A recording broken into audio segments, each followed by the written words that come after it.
Over in the United Kingdom, the government has announced a major overhaul of its financial sector. The plan has been dubbed Edinburgh Reforms, and it includes measures to ease restrictions in place after the 2008 financial crisis, such as requiring banks to separate their retail and investment operations. So for more on this, let's bring in CBS News foreign correspondent Ramy Inocencio in London. So Ramy, I heard about this morning, and I wondered about the timing right now for it, but I understand that this new fresh government has to do something. What more can you tell us about the UK's plans to ease regulations on financial services?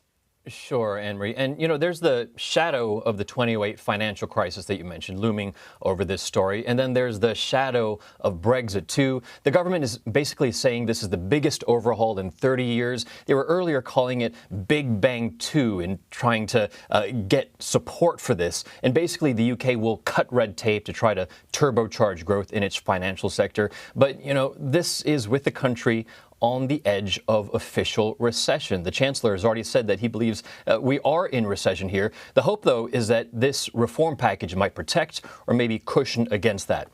It involves 30 reforms that target rules put in place because of the financial crisis. One that you mentioned is to force banks to protect their assets and to take less risky behavior with their investments, something called ring fencing. The idea here is that banks have to keep their retail banking and then their investment banking separate. The difference here is that the first is a bit more conservative, a bit less profitable. Retail is more like you, me, mom and pop, regular Joe. The latter is more risky, though, but it can be much more profitable because it can involve billions of dollars. But of course, with a lot of reward, there's also a lot of risk, and that can lead to major losses. But in terms of impact, we'll be watching to see how financial stocks perform moving ahead over the next few months, over the next year. So as this all unfolds, Ramy, what are the critics of this financial overhaul saying? Because we're going to be hearing from them.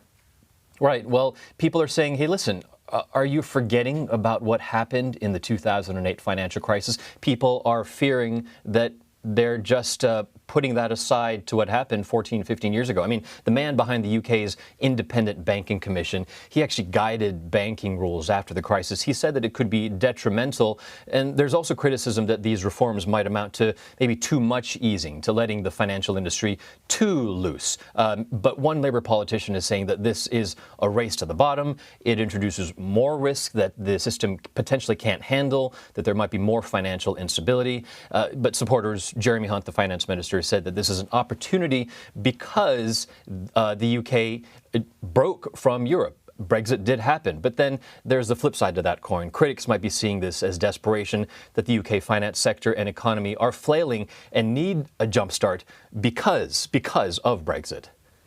Before you go, I want to ask you about the Chinese government's announcement that they're going to make a significant shift in their zero COVID policy. And I mean, they're literally going almost from 0 to 100. Like, they're lifting everything after basically 3 years of shutting down whole cities after maybe, 100 cases pop up. When I heard this, I thought two things. Is this too little too late? Because perhaps companies have already shifted to find alternative ways to get their products out there. But I also thought, there are going to be new cases. We've learned that in this country, that they're probably going to see a spike in cases, and then what's going to happen there? So I'm really curious about how the world markets are reacting. Are they asking themselves those questions too, about China, and what sort of impact this could have on the global supply chain? Sure. I think it's not so much too little too late, but maybe too much and all at the same time in terms of opening up to the whole entire country and the world. But, it's been said often, I'll say it again, when China sneezes, the world catches a cold. The flip side, when China feels better, the world does too. Right now, global stocks are getting a little bit of a lift today, at least earlier today, when they were reacting to the premier, China's premier, saying that China's economic growth will continue to pick up after Beijing adjusted its COVID measures, in effect ending that COVID zero policy. This means on the bright side that there's easier freedom of movement for people. And when you think of that, you think of office workers going even more back to work, factory workers going back to the factories. China's factory machine can really get back online and start producing. And then that's where you can see this kind of domino effect potentially happen here.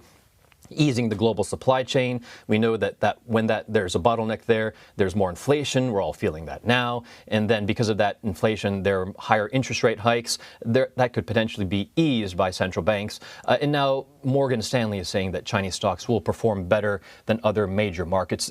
Bullish for the first time in nearly 2 years, actually. But, there's the fear, and this is the human aspect, the health aspect, that China's reopening isn't going to be smooth. And unfortunately, it will probably be tragic. That's because COVID infections are expected to surge in the next few to several months. Some of the numbers are really astounding. One estimate says that more than 5.5 million people will get sick each and every day. Wow. And then a tougher number there, I almost hesitate to say this, it's 1.5 million to 2.5 million people potentially are predicted to die from COVID in China, the way things are going.